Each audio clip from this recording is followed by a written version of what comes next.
Durante seu pontificado, João Paulo II desempenhou um papel significativo na remodelação do Colégio Cardinalício da Igreja Católica. Ele criou 231 cardeais em 9 consistórios ao longo de seu papado. Entre essas nomeações, alguns cardeais foram escolhidos in pectore, uma prática reservada para proteger a identidade dos cardeais em países onde a segurança dos religiosos poderia estar em risco.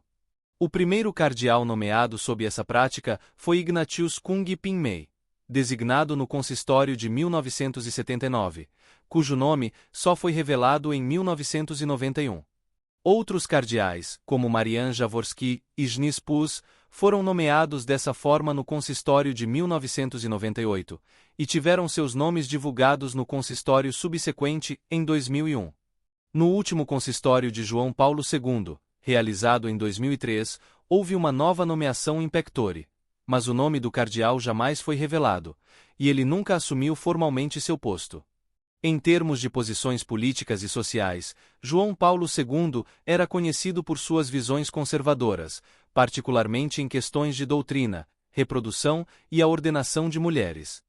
Sua obra Teologia do Corpo, uma série de 129 palestras dadas durante audiências de quarta-feira, em Roma, entre 1979 e 1984, explora profundamente a sexualidade humana e reflete suas crenças conservadoras. Ele se opôs veementemente ao aborto, à eutanásia e à pena de morte, descrevendo esses temas como parte de uma cultura da morte. Além disso, João Paulo II fez campanha pela anulação da dívida mundial e lutou pela justiça social, mostrando seu compromisso com causas que transcendem a doutrina religiosa. O Papa também foi um firme adversário do apartheid na África do Sul.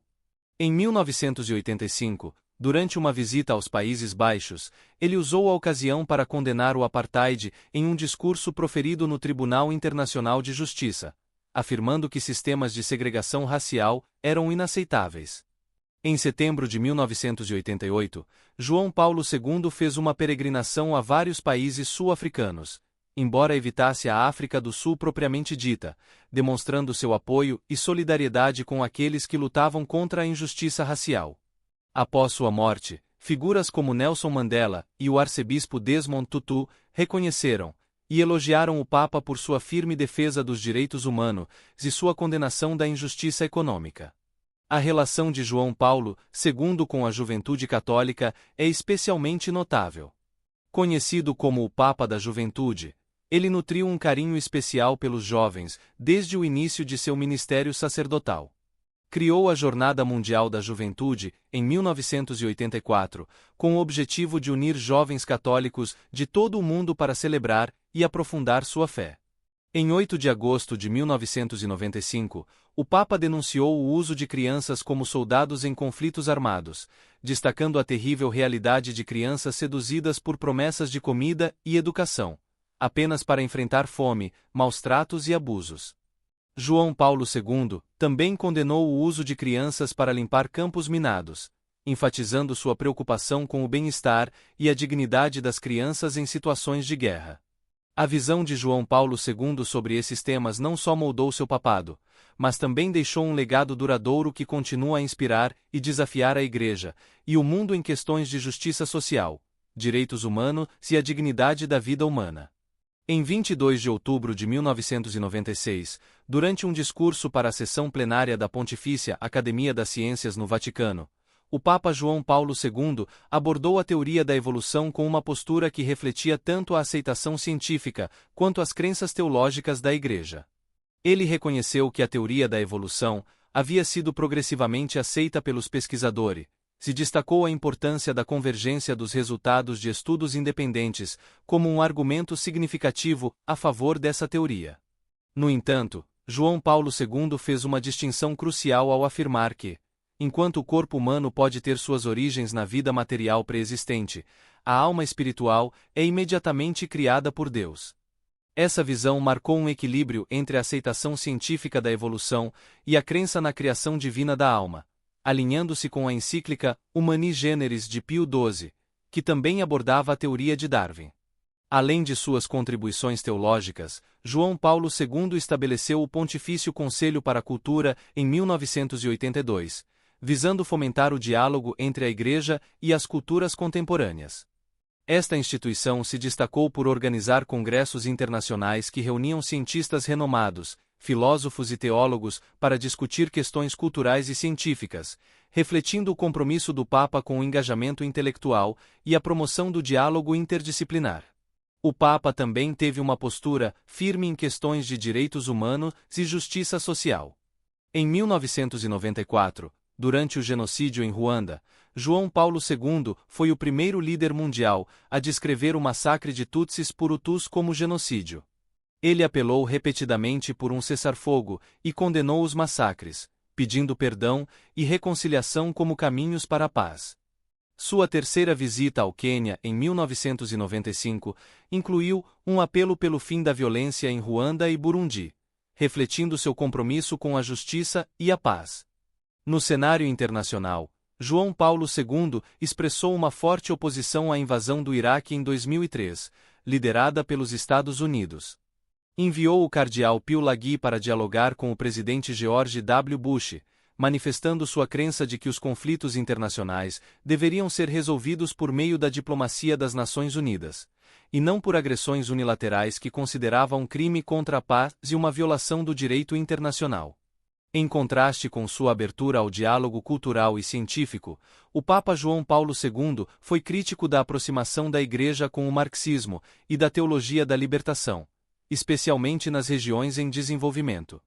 Em 1984 e 1986, através do cardeal Ratzinger, ele condenou aspectos da teologia da libertação, que havia ganhado proeminência na América do Sul. Durante sua visita à Nicarágua, em 1983, ele criticou severamente a Igreja Popular e as tendências do clero que apoiavam o governo sandinista.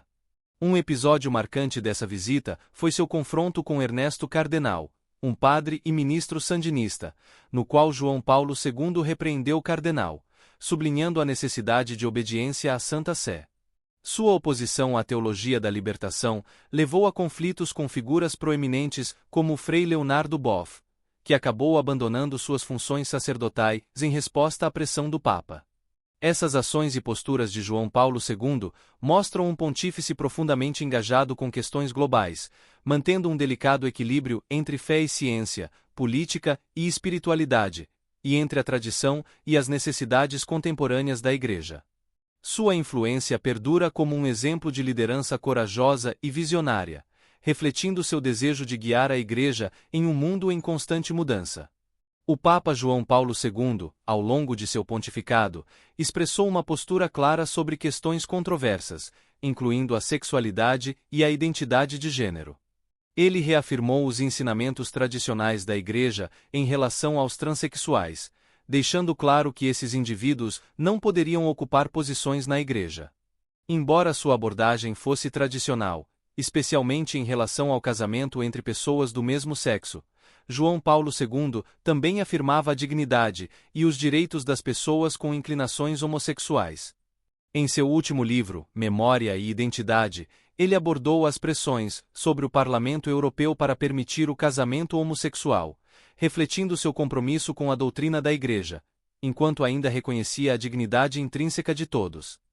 Um dos momentos mais dramáticos de seu pontificado ocorreu em 13 de maio de 1981, quando João Paulo II foi alvo de um atentado na Praça de São Pedro. Mehmet Ali Aka, um atirador turco associado ao grupo militante Lobos Cinzentos, disparou contra o Papa, atingindo-o gravemente no abdômen. A bala perfurou seu cólon e intestino delgado, levando a uma perda massiva de sangue e a um choque hemorrágico. Durante o transporte para o hospital, o Papa perdeu a consciência e enfrentou uma cirurgia de 5 horas na Policlínica Gemelli. Os cirurgiões realizaram uma colostomia temporária para tratar as feridas. Antes da operação, João Paulo II recebeu a unção dos enfermos de seu secretário, e ele mesmo acreditava firmemente que Nossa Senhora de Fátima o havia protegido durante esse período crítico. O atentado ocorreu no mesmo dia e horário em que a primeira aparição de Nossa Senhora de Fátima estava sendo comemorada em Portugal. o que o Papa considerou como uma proteção maternal extraordinária que superou a bala mortal. Em 2006, uma comissão parlamentar italiana, liderada pelo senador Paolo Gozanti, publicou um relatório que alegava que a União Soviética estava por trás do atentado, como retaliação pelo apoio de João Paulo II ao movimento Solidariedade na Polônia. O relatório sugeria que o serviço de inteligência soviético, e não a KGB, havia orquestrado o ataque. Apesar dessas alegações, o porta-voz do Serviço de Inteligência das Relações Exteriores da Rússia considerou a acusação absurda. Embora João Paulo II tenha declarado que não acreditava na participação da Bulgária, seu secretário, cardeal Stanislaw Dziwisz, sugeriu que o Papa estava convencido de que a ex-União Soviética tinha um papel no atentado. Esses eventos sublinham não apenas os desafios enfrentados por João Paulo II durante seu papado, mas também sua capacidade de transformar adversidades em oportunidades de testemunho e fé. Sua vida e liderança continuam a inspirar e provocar reflexões sobre o papel da Igreja no mundo contemporâneo, a dignidade humana e o enfrentamento de injustiças. A trajetória de João Paulo II revela uma figura que, apesar das dificuldades e controvérsias, buscou sempre a verdade, a justiça e o diálogo, deixando um legado duradouro para a Igreja e para o mundo. Após o atentado em 13 de maio de 1981, Memen Ali Aka, o homem que tentou assassinar João Paulo II, passou 19 anos em prisões italianas antes de ser extraditado para a Turquia. Na Turquia, ele foi condenado à prisão perpétua por crimes adicionais, incluindo um assalto a banco na década de 1970 e o assassinato de um jornalista em 1979. Sua pena foi posteriormente comutada para 10 anos de prisão. 2 dias após o Natal de 1983, em um gesto que evidenciava seu perdão e misericórdia, João Paulo II visitou Aka na prisão, conversando com ele em particular por cerca de 20 minutos. O atentado deixou o Papa gravemente ferido, com uma cirurgia emergencial de mais de 5 horas realizada na Policlínica Gemelli, onde 55 centímetros de intestino foram extirpados. A recuperação foi complicada por uma infecção de citomegalovírus, contraída devido a uma transfusão de sangue infectado. Em 20 de junho, apenas 17 dias após receber alta, João Paulo II foi internado novamente para tratar a infecção. Coincidentemente, o ataque ocorreu no dia 13 de maio, data em que, em 1917, Nossa Senhora de Fátima teria feito sua primeira aparição aos 3 pastorinhos. João Paulo II sempre acreditou que a Virgem Maria desviou as balas e salvou sua vida. Em um gesto de gratidão, em 13 de maio de 1982, um ano após o atentado, o Papa visitou o Santuário de Nossa Senhora de Fátima, onde ofereceu uma das balas que o atingiu. Essa bala foi posteriormente colocada na coroa da imagem da Virgem, onde permanece até hoje. No entanto, a segurança do Papa continuaria sendo uma preocupação. Em 12 de maio de 1982, um ano antes do aniversário do atentado, um ex-padre tradicionalista espanhol, Juan María Fernández Y. Cro, tentou esfaquear João Paulo II com uma baioneta. Fernández Y. Cro, que se opunha às reformas do Concílio Vaticano II e acusava o Papa de ser um agente comunista, foi detido pelos guardas de segurança. Apesar da tentativa, o cardeal Stanislaw Dziwisz posteriormente revelou que João Paulo II havia escondido um ferimento não fatal. Fernández Y. Cro, após ser expulso do sacerdócio e cumprir 3 anos de uma sentença de 6 anos, trabalhou como advogado na Bélgica antes de ser preso novamente em 2000 por escalar a barricada de segurança no Palácio Real de Bruxelas. Ele acusou o rei Juan Carlos de ter assassinado seu irmão mais novo em 1956. Além dessas tentativas, João Paulo II também foi alvo de planos mais amplos de terrorismo. Durante sua visita às Filipinas em 1995, para a Jornada Mundial da Juventude, ele foi um dos alvos da Operação Bojinka, planejada pela Al-Qaeda. O plano, que visava também explodir 12 aviões e matar milhares de cidadãos dos Estados Unidos, tinha como objetivo inicial assassinar o Papa disfarçado de sacerdote. No entanto, um incêndio acidental alertou as autoridades, resultando na prisão dos conspiradores antes da visita do Papa. Esses episódios destacam não apenas a gravidade das ameaças enfrentadas por João Paulo II, mas também sua resiliência e fé inabalável. Sua vida, marcada por desafios extremos e pelo enfrentamento de adversidades, revela uma figura de profunda coragem e compromisso com sua missão, que continua a inspirar e provocar reflexões sobre a proteção divina, o perdão e a força do testemunho pessoal. Na década de 1940, antes de seu papado, João Paulo II enfrentou vários desafios físicos, incluindo 2 acidentes que resultaram em fraturas significativas. Ele fraturou o crânio em um acidente e os ombros enquanto carregava um carrinho de pedra, um incidente que deixou um ombro mais alto que o outro. Esses eventos foram um prenúncio das dificuldades físicas que ele enfrentaria mais tarde em sua vida. Quando se tornou Papa em 1978, João Paulo II era conhecido por sua vitalidade e paixão pelo esporte. Aos 58 anos, ele mantinha uma excelente condição física, praticando jogging nos jardins do Vaticano, fazendo exercícios com pesos, nadando e caminhando nas montanhas. Sua energia e vigor eram notáveis e frequentemente comparados com a saúde mais fragilizada de seus predecessores, como João Paulo I e Paulo VI, e a imposição física de João XXIII, contrastando com as queixas frequentes de Pio XII.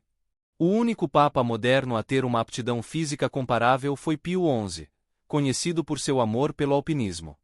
No entanto, a só de João Paulo II começou a deteriorar após o atentado de 1981.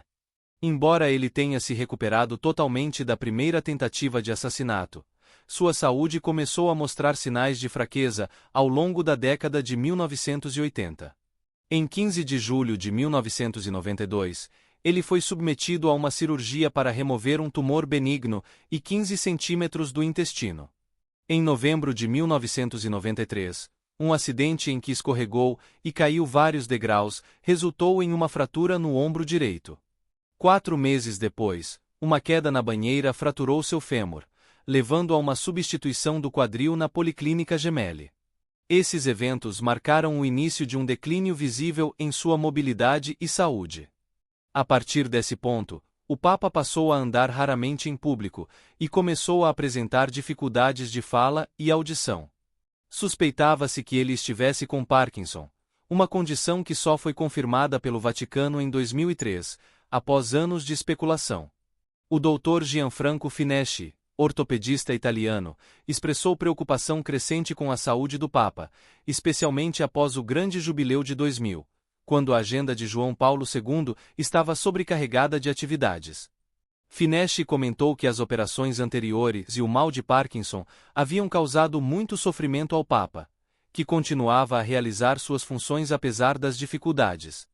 Em fevereiro de 2005, João Paulo II foi novamente internado na Policlínica Gemelli devido a uma inflamação e espasmos da laringe causados por uma gripe. Uma traqueostomia foi realizada para melhorar sua respiração, mas limitou sua capacidade de falar, o que gerou frustração. Em março de 2005, os boatos sobre a possível renúncia do Papa começaram a circular, e o Vaticano confirmou que ele estava próximo da morte. No último domingo de Páscoa, 30 de março de 2005, o Papa, já com a doença de Parkinson avançada, fez uma aparição à janela do seu escritório para tranquilizar os fiéis, apesar de seu estado debilitado.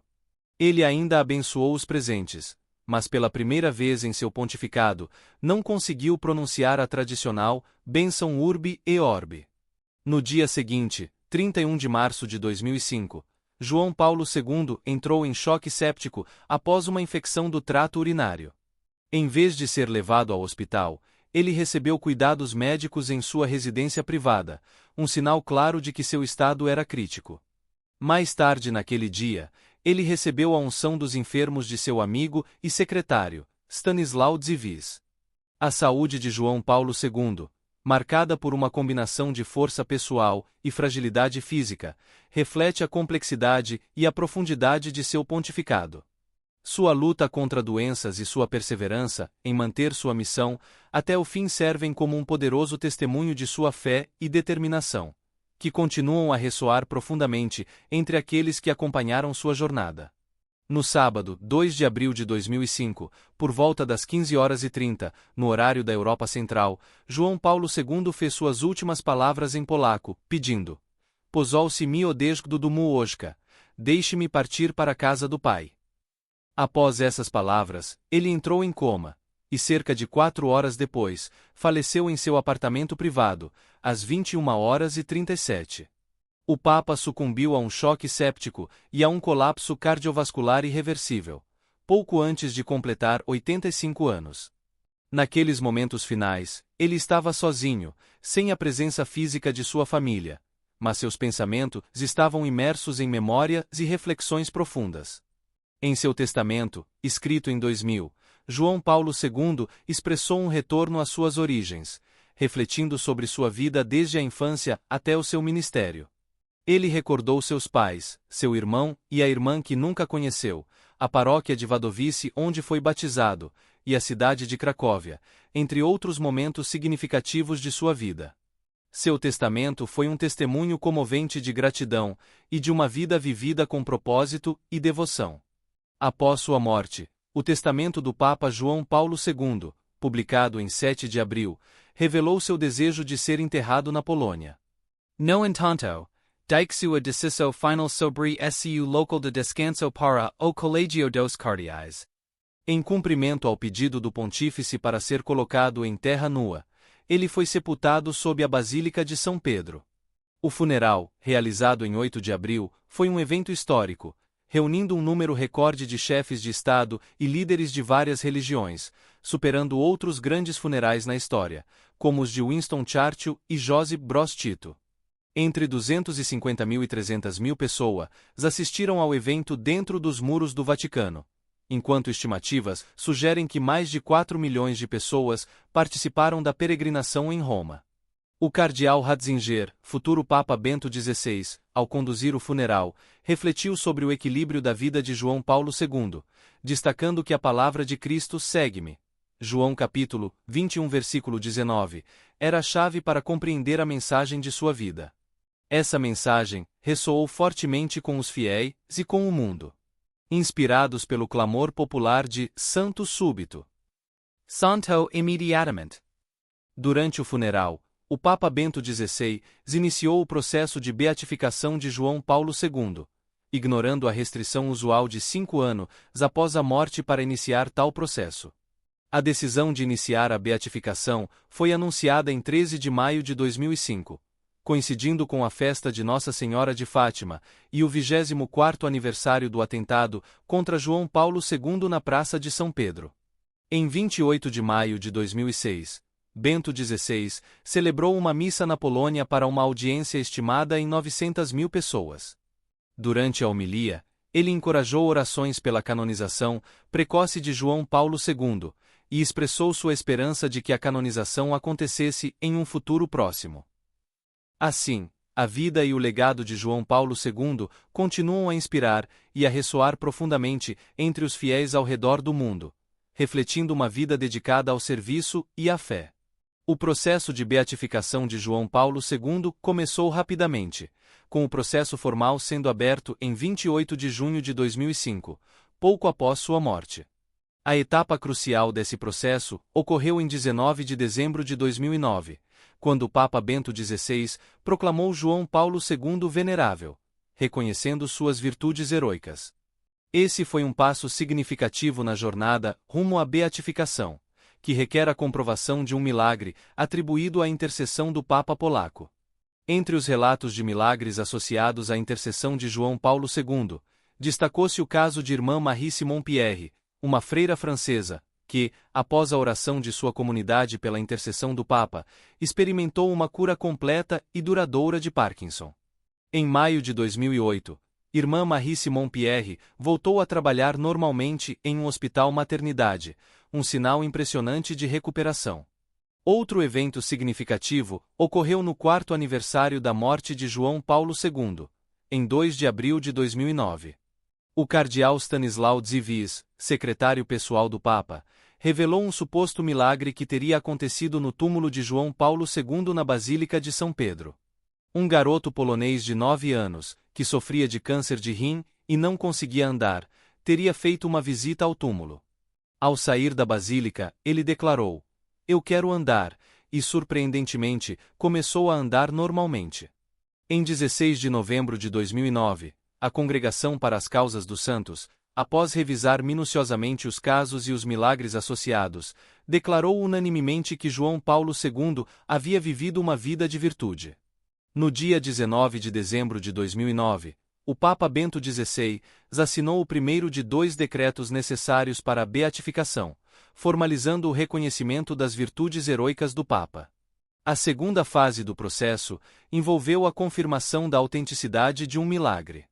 O caso de irmã Marie Simon Pierre foi novamente examinado, e a Congregação para as Causas dos Santos declarou a cura da freira como um milagre inexplicável cientificamente, atribuído à intercessão de João Paulo II. Finalmente, em 14 de janeiro de 2011, o Papa Bento XVI aprovou o decreto sobre o milagre atribuído a João Paulo II, permitindo sua beatificação.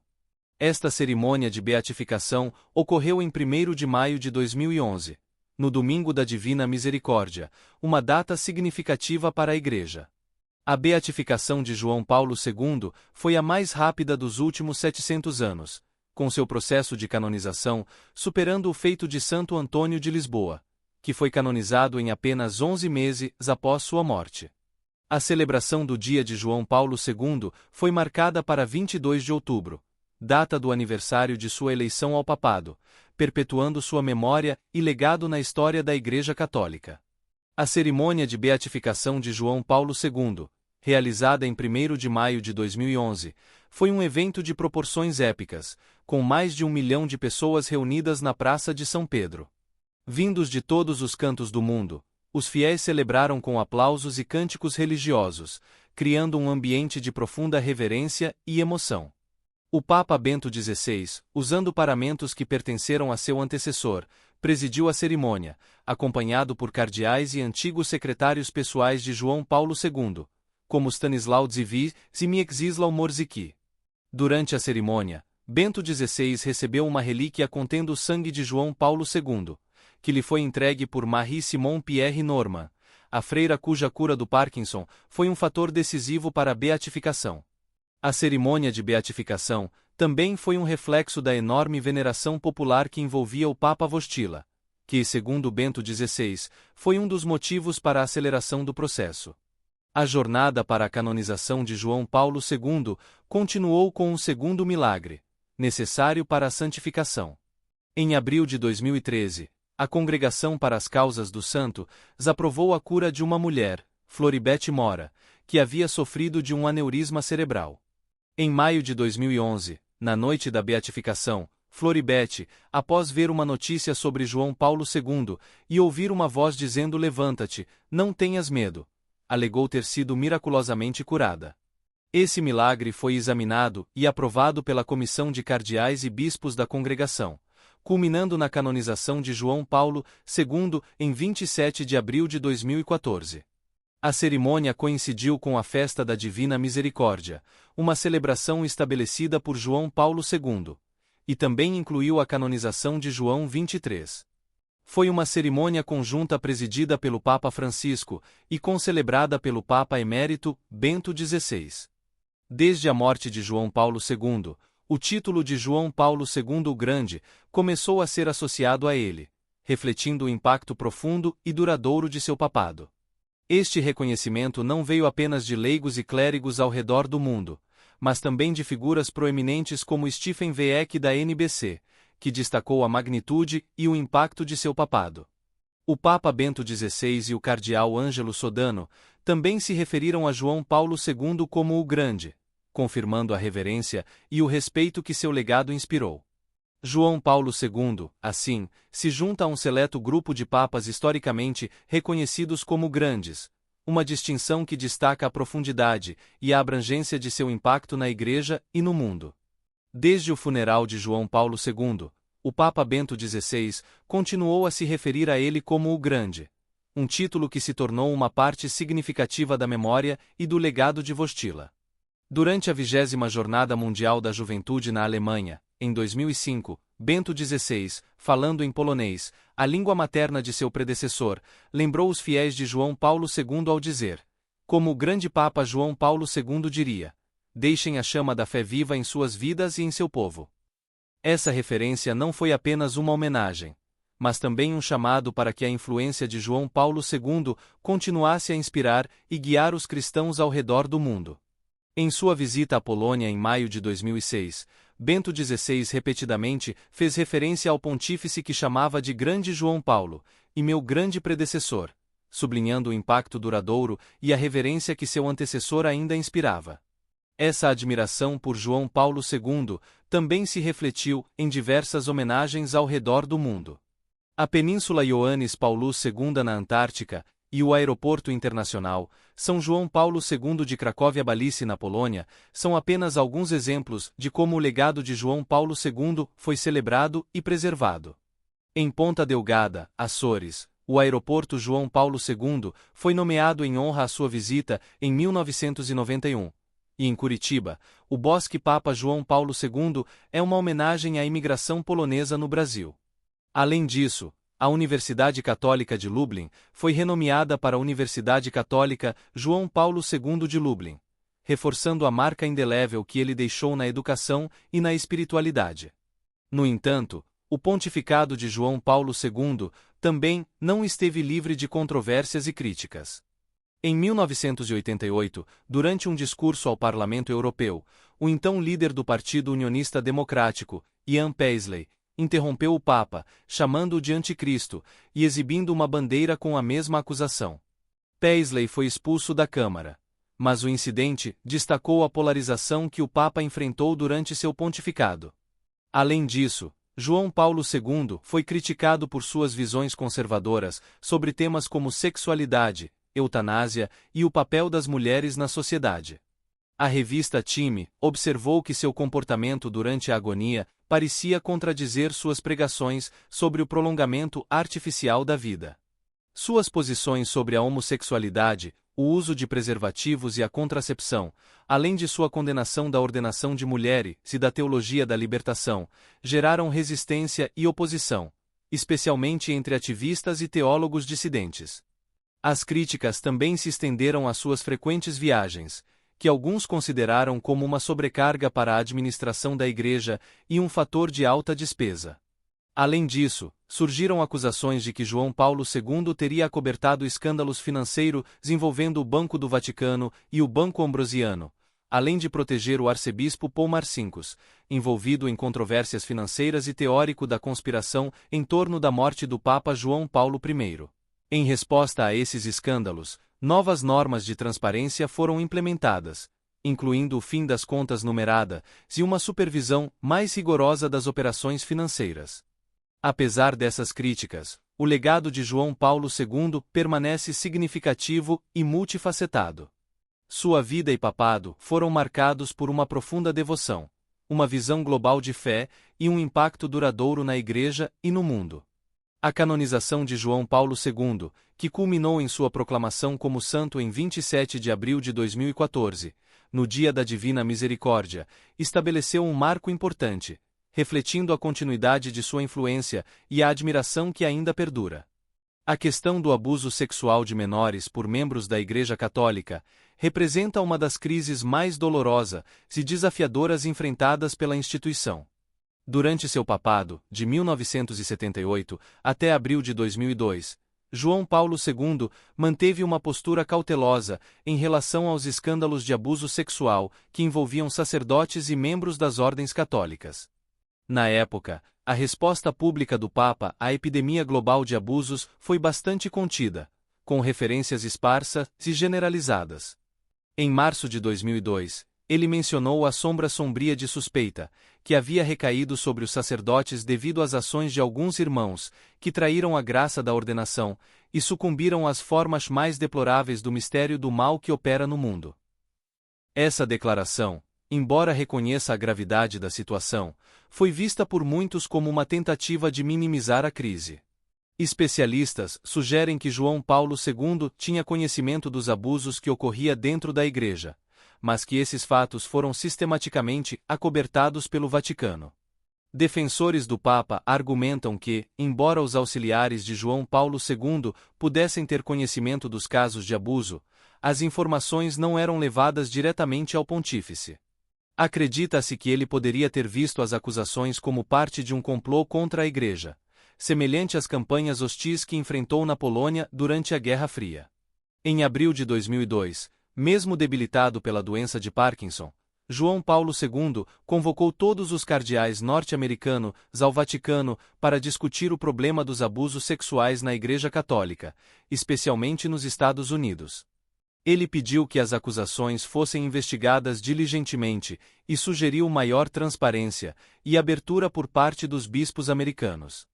João Paulo II também enfatizou a importância do treinamento no seminário para prevenir desvios sexuais entre futuros padres. O New York Times destacou a importância dessa convocação, chamando-a de linguagem extraordinariamente direta. O teólogo Richard M. Sebrien comparou os escândalos de abuso sexual a uma crise tão significativa para a Igreja Católica quanto a reforma do século XVI. Além disso, críticos apontaram que a forma como o Papa lidou com o caso do padre mexicano Marcial Maciel, fundador dos Legionários de Cristo, foi particularmente problemático. Maciel foi acusado de abusar sexualmente de noviços, mas o Papa João Paulo II foi acusado de ignorar essas alegações. Embora o porta-voz Joaquim Navarro Valls tenha declarado que o processo contra Maciel foi iniciado durante o papado de João Paulo II e concluído em 2006, sob Bento XVI, a verdade é que Maciel nunca enfrentou uma punição adequada. Em vez disso, ele foi apenas afastado para uma vida de oração e penitência, enquanto os últimos anos de sua vida foram passados em uma luxuosa residência da Legião de Cristo em Jacksonville, Estados Unidos. A descoberta de que Maciel tinha 2 filhos adultos, que também alegaram incesto, levou a uma ação sem precedentes. Bento XVI ordenou uma investigação completa da Legião de Cristo, e o Vaticano assumiu o controle da ordem em uma forma de administração judicial. O autor George Weigel, que entrevistou João Paulo II, sugere que o Papa tinha informações inadequadas, e que ele foi mal servido por associados que não estavam suficientemente atentos às implicações do culto à personalidade de Maciel. Apesar das implicações negativas para a reputação de João Paulo II, alguns críticos argumentam que a crise revelou um engano profundo, onde a verdade foi obscurecida pelo Mysterium Iniquitatis, um mistério de iniquidade que ainda desafia a Igreja e seus líderes. Em 2004, o Papa João Paulo II tomou uma decisão controversa ao nomear Bernard Francis Law, ex-arcebispo de Boston, como arcipreste da Basílica Papal de Santa Maria Maior em Roma. Law havia renunciado ao seu cargo em 2002, após ter sido revelado que ele havia acobertado numerosos casos de abuso sexual na sua arquidiocese, pagando as vítimas para que permanecessem em silêncio e transferindo os sacerdotes culpados para outras paróquias. A nomeação de Law para um cargo prestigioso em Roma gerou grande indignação, especialmente entre os sobreviventes dos abusos sexuais. Joelle Castells, da Rede dos Sobreviventes dos Abusados pelos Sacerdotes, SNAP, afirmou que esses sobreviventes foram duplamente traídos, primeiro pelo acobertamento dos crimes e depois pela promoção de Law para uma posição de prestígio. Law manteve-se em seu cargo até novembro de 2011, quando atingiu o limite de idade. João Paulo II também fez um esforço significativo para pedir desculpas por vários erros históricos e injustiças perpetradas pela Igreja Católica ao longo dos séculos. Ele pediu desculpas aos judeus, pelos erros cometidos em relação a Galileu Galilei, pelas injustiças contra as mulheres, e pelas vítimas da Inquisição e das Cruzadas. Essas desculpas refletiam um esforço consciente do Papa para reconhecer e corrigir os danos causados pela Igreja ao longo da história. Antes mesmo de se tornar Papa, João Paulo II era um editor proeminente e apoiador de iniciativas de reconciliação, como a Carta de Reconciliação dos Bispos Poloneses para os Bispos Alemães de 1965. Como Papa, ele formalizou suas desculpas públicas para mais de 100 dessas infrações históricas. Em 2000, durante uma viagem a Israel, ele pediu perdão pelos pecados dos católicos romanos ao longo dos tempos, incluindo os erros cometidos contra judeus, mulheres e minorias. Em 2001, João Paulo II pediu desculpas pelas injustiças cometidas contra os povos indígenas na Austrália, Nova Zelândia e nas ilhas do Pacífico Sul, bem como pelos erros dos missionários na China colonial. Ele também expressou arrependimento pelo papel da Igreja nas execuções na fogueira e nas guerras religiosas que seguiram a Reforma Protestante. Um dos momentos mais notáveis de arrependimento ocorreu em 2001, quando João Paulo II se encontrou com Cristódulo de Atenas, líder da Igreja Ortodoxa Grega. Cristódulo apresentou uma lista de 13 ofensas da Igreja Católica contra a Igreja Ortodoxa desde o Grande Cisma, incluindo o saque de Constantinopla pelos cruzados em 1204. O Papa se desculpou, e Cristódulo aplaudiu a atitude. Além disso, João Paulo II fez um pedido formal de desculpas por injustiças contra as mulheres, admitindo que muitos membros do clero foram culpados de discriminação. Ele expressou um pedido de desculpa sincero, reconhecendo a necessidade de um tratamento mais justo e respeitoso para as mulheres. Esses pedidos de desculpas, apesar de serem um passo importante para reconhecer os erros passados e buscar a reconciliação, também levantaram questões sobre a efetividade dessas ações em relação às reformas necessárias dentro da Igreja.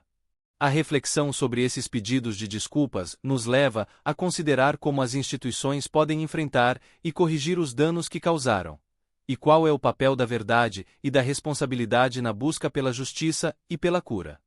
Durante sua vida pessoal, antes e após se tornar Papa, Karol Wojtyła, que mais tarde seria conhecido como João Paulo II, manteve uma amizade significativa com Anna Teresa Siemieniecka, uma filósofa polonesa que depois se naturalizou americana. Em 1973, ainda como arcebispo de Cracóvia, Wojtyła iniciou uma amizade que duraria 32 anos, até sua morte. Essa relação foi marcada por uma colaboração acadêmica e um profundo vínculo pessoal. Siemieniecka foi uma anfitriã generosa, quando Wojtyła visitou a região da Nova Inglaterra, nos Estados Unidos, em 1976. Juntos, eles foram fotografados em viagens de esqui e acampamentos, e as cartas que Wojtyła escreveu a ela, agora parte de uma coleção na Biblioteca Nacional da Polônia, revelam um relacionamento de profundo respeito e carinho. Essas cartas foram inicialmente mantidas fora do alcance do público, em parte devido ao processo de canonização de João Paulo II. No entanto, em fevereiro de 2016, o programa Panorama de BBC True, a torna a natureza dessa amizade ao informar sobre a troca pessoal de correspondências entre os dois ao longo de 3 décadas. Há especulações sobre a natureza desse relacionamento, com alguns sugerindo que Siemieniecka confessou seu amor por Wojtyła. Contudo, a correspondente do The Guardian, Stephanie Kirgaesener, e outros observadores importantes não encontraram evidências que indicassem que João Paulo II violou seu voto de celibato. O Vaticano tem negado veementemente qualquer quebra do voto de celibato por parte do Papa, e Siemieniecka também desmentiu qualquer relacionamento romântico. O jornalista investigativo Carl Bernstein e o especialista em Vaticano Marco Politi abordaram a importância de Siemieniecka na vida de João Paulo II em seu livro de 1996, Sua Santidade. Sua pesquisa e entrevistas com Siemieniecka destacam a complexidade e a profundidade do relacionamento entre os dois, evidenciando como uma amizade pessoal pode ter camadas e dimensões que vão além da esfera pública e oficial. A reflexão sobre essa amizade nos leva a considerar a humanidade dos líderes religiosos e a forma como suas relações pessoais podem influenciar suas vidas e suas ações. A amizade entre Wojtyła e Siemieniecka, com suas complexidades e nuances, é um lembrete de que mesmo figuras de grande importância espiritual e pública são, acima de tudo, seres humanos com relacionamentos e experiências pessoais que merecem uma consideração cuidadosa e equilibrada. Para encerrar nossa reflexão sobre a vida e o legado de João Paulo II, é essencial considerar a complexidade de sua figura histórica e espiritual, e como suas ações e decisões moldaram a Igreja Católica e o mundo. João Paulo II foi um papa que enfrentou uma época de grandes desafios e mudanças. Sua abordagem de reformas internas, pedidos de desculpas históricos e seu esforço para reconectar a Igreja com o mundo moderno demonstraram um profundo desejo de liderança e renovação. As suas desculpas a grupos e povos que sofreram injustiças ao longo da história da Igreja mostram uma tentativa sincera de reconciliar o passado e promover a cura. Da mesma forma, sua dedicação a temas como a defesa dos direitos humanos e a busca pela paz sublinha um compromisso com valores universais. No entanto, sua pontificado também não esteve isento de críticas e controvérsias.